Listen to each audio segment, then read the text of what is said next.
Thomas and Friends, Hiro, the old steam engine.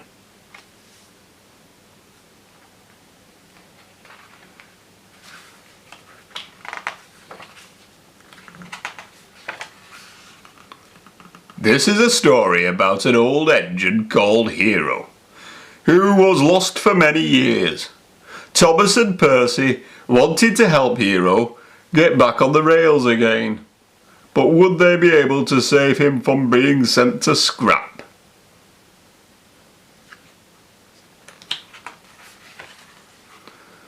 One summer, Spencer was visiting the island of Sodor.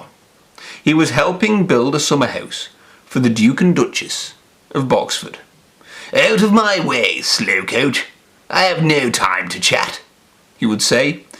He boasted that he was the fastest and the strongest engine on Sodor. One day Spencer challenged Thomas to a contest to see who was the strongest. "Whoever pulls this heavy load the furthest wins," he sneered.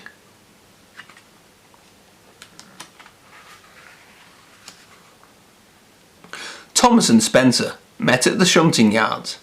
Edward whistled, "Poop, poop," and they were off. Spencer steamed ahead, but little Thomas was soon in trouble. At the top of a steep hill, he felt that something was wrong. "My brakes have broken. I'm going too fast," Thomas gasped. He whooshed down the other side of the hill, onto an old rickety track.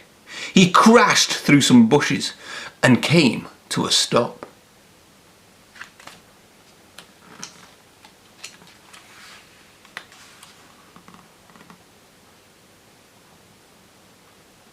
Just then, a voice called, "Hello?" Thomas was surprised to see an old engine. He looked rusty and broken. "My name is Hiro," said the engine. "What are you doing here?" Thomas asked. Hiro told Thomas how he had come to Sodor from far away. "I was the strongest engine there," said Hiro proudly. "They called me the master of the railway." Thomas promised to fix Hiro and make him as good as new.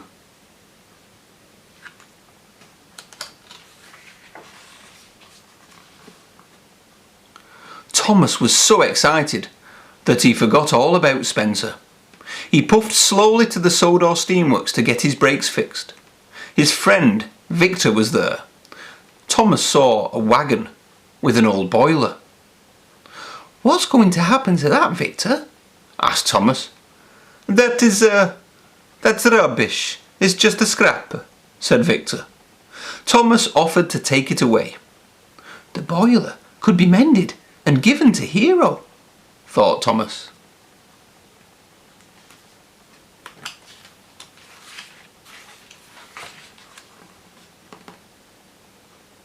That night, in the sheds, Thomas told Percy all about his new friend, Hiro.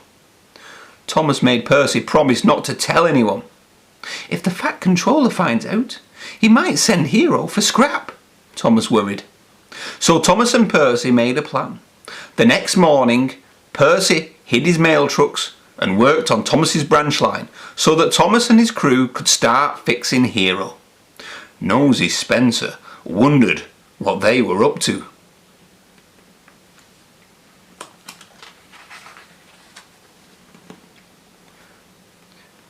On his way back home that evening, Thomas saw Percy looking sad. "I burst a valve pulling the load on your branch line," Percy moaned. Thomas felt sorry for his friend and shunted Percy to the steamworks.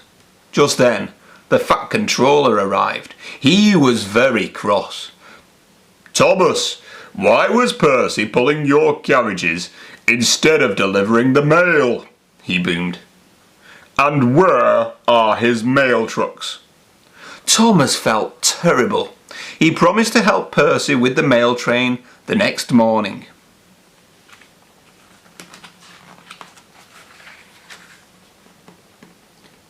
At Tidmouth's sheds, the engines wanted to know why Thomas was in trouble with the Fat Controller. Thomas huffed a huge puff. He needed his friends' help, so he told them all about Hiro. When Hiro broke down, his crew couldn't find the parts to fix him, so he was put in a siding and everyone forgot about him, Thomas said. Gordon gasped and James jumped. All the engines wanted to help Hiro.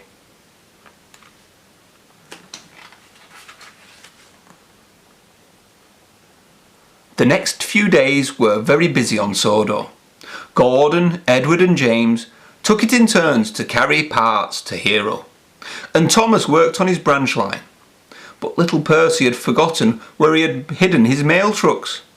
Thomas and Percy decided to visit Hiro and look for the missing trucks later. "Look at me," cried Hiro as his firebox began to flare. Hiro was a colourful patchwork of parts and he was feeling better already.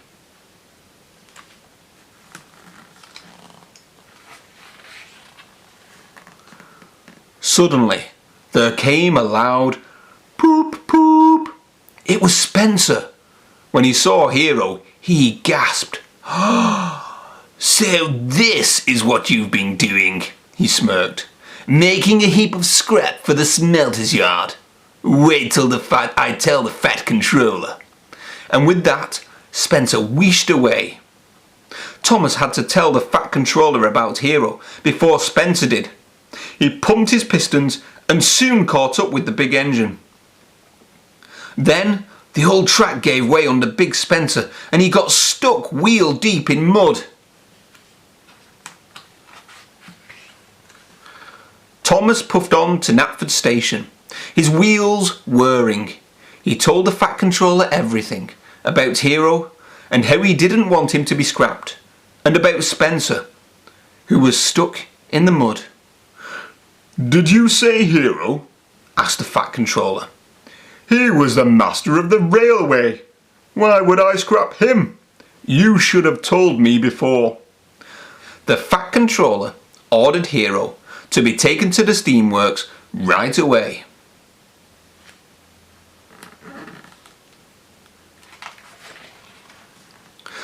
A few days later, Hiro had a brand new boiler, a shiny funnel and a proper coat of paint.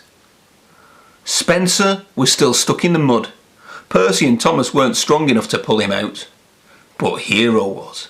With a mighty heave, Hiro lifted Spencer onto the tracks and took him to the steamworks. "Thank you, Hiro," said Spencer in a sorry voice.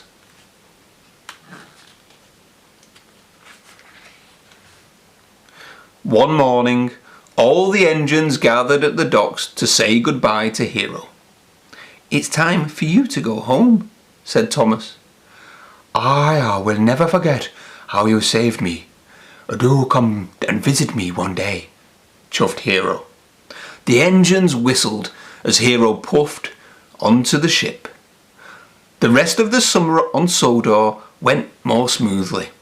Percy found his mail trucks, and Thomas helped Spencer finish the summer house for the Duke and Duchess.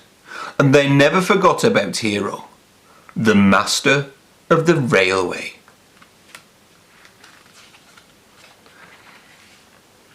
The